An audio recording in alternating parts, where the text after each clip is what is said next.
As you see, folks, we've just come away from Westminster Pier, and we're just making a very brief survey, folks.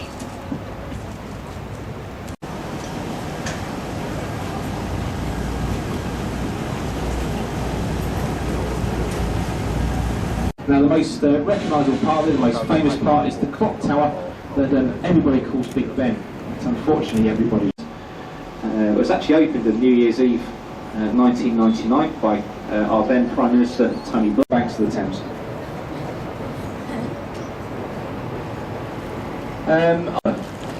She was used on the River Humber before they built the Humber Bridge. She was actually one of 3 ferry boats. She is the last surviving one today. She made her way up the Thames many years ago, originally as a floating art gallery, and it failed, so they turned her into a public bar and after dark a nightclub. Very, very successful, very popular over the weekend. Our first set of bridges in. Now what we've got here is the Charing Cross Railway Bridge, the Golden Jubilee Walkway one side, and the Hungerford Walkway the other side. Begin the way up there, folks. Behind that, the building with the clock face, Shellmex House, belongs to the Shell Oil Corporation. Have a look at the clock. If you look left and right of the clock, look very carefully, you might make out there are 4 pharaohs carved in the stonework up there. If anyone's struggling to see them, have a look at the clock. Come far left, follow the edge of the tower, you see a blob sticking out the side there, that's the head of one of those pharaohs. This is Waterloo Road Bridge. Now this is the longest road bridge to span the River Thames in the London area. It's over a quarter of a mile long. Inside there, see all the holes that go across the face of the bridge? These are all bullet holes. The ladies actually came under enemy aircraft gunfire while they were building this. These are all restaurant and bar. It's called the Yacht at Temple Pier. This is all Temple over here to the left. And well, it used to be called St Catherine's. If you look at the very head of the boat, the front of the boat, you can still see its old name tag. And this is formerly the Royal Barge. It's the boat Her Majesty the Queen and her family used in the 1960s when they had their duties to attend on the Thames. Now it was taken out of service right at the end of the 1960s, and it's been replaced by 2 boats. We've got the Gloriana and another boat called the Ron. And that means this building has been constructed entirely from wood and thatch. And it's the first building of its kind in London since the Great Fire. And that's because the government banned these buildings. It's the reason why the Great Fire spread so quickly. It went from thatch roof to thatch roof, so they were banned. Our next bridge then, this is Southwark Road Bridge.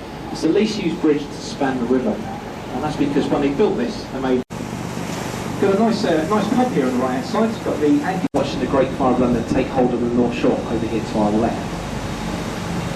Cannon Street Railway Bridge. Not too much to say about this bridge. It was christened in there. Later on in his life, he moved across to America. His name is John Harvard. He was one of the 3 founding members of the Harvard University. They've actually named one of the chapels in there after him. Got the Harvard. The 5th one of the bridge that we know of to span this site, so this same site, in the last 2,000 years. The Romans built the first one. This is number 5, quite new, opened in 1973. And this is the headquarters and the training ground for London window cleaners. Okay, but it could be, but it's not. So this is for the OK Celebrity magazine. And whilst it looks quite modern, it was actually built in the 1980s. It was the first fully glass-fronted building to be built here in London. Billingsgate Fish Market.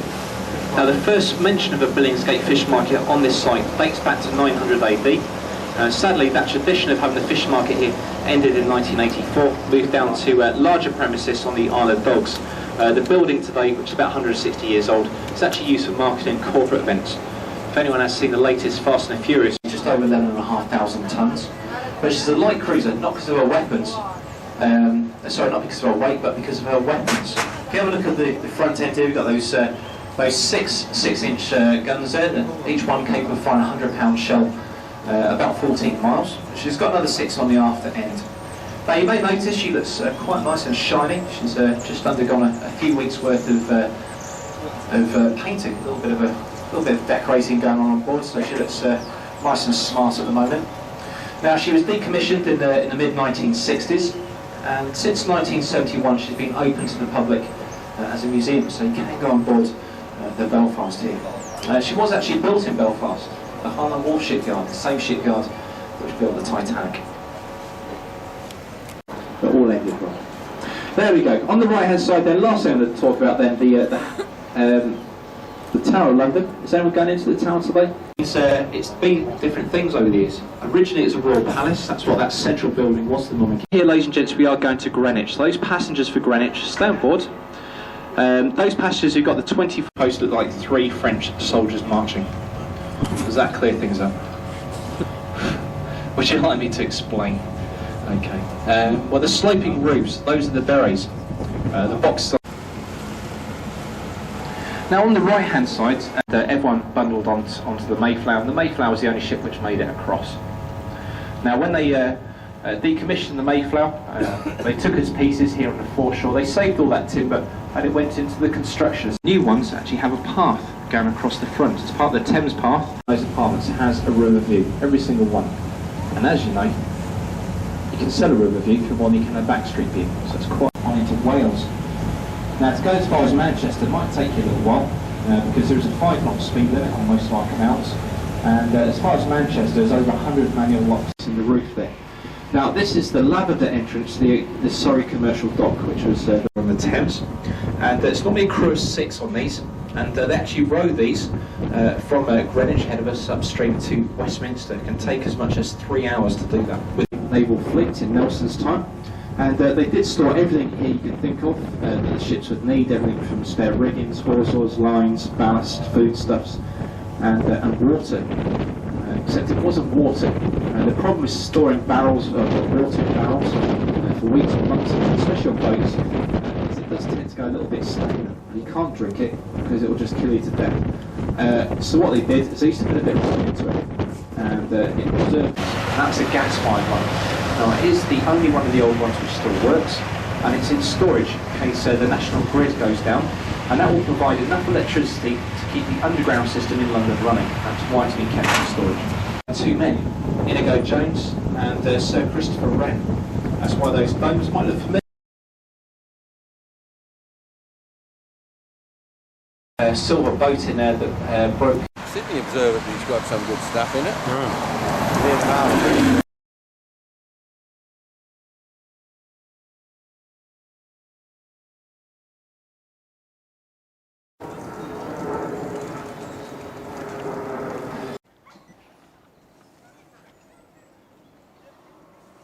See, the actual old palace used to be kind of to the right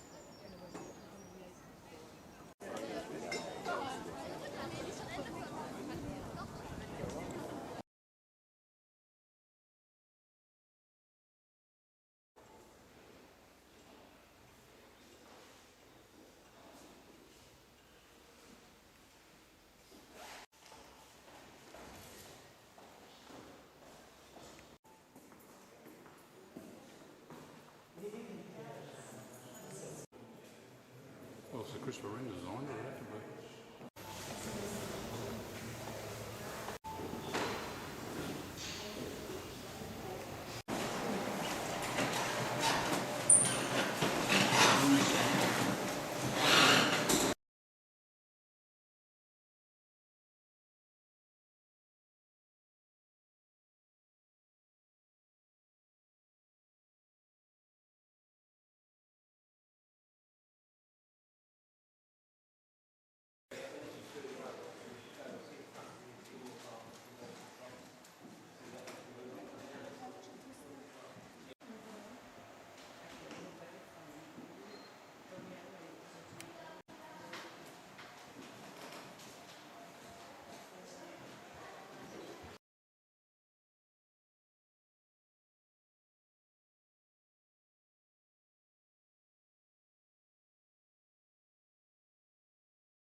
things when we booked, but apparently you don't get the seats until you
very nice area to walk around. There's a nice pub in there as well, and that pub is called the Dickens Inn. So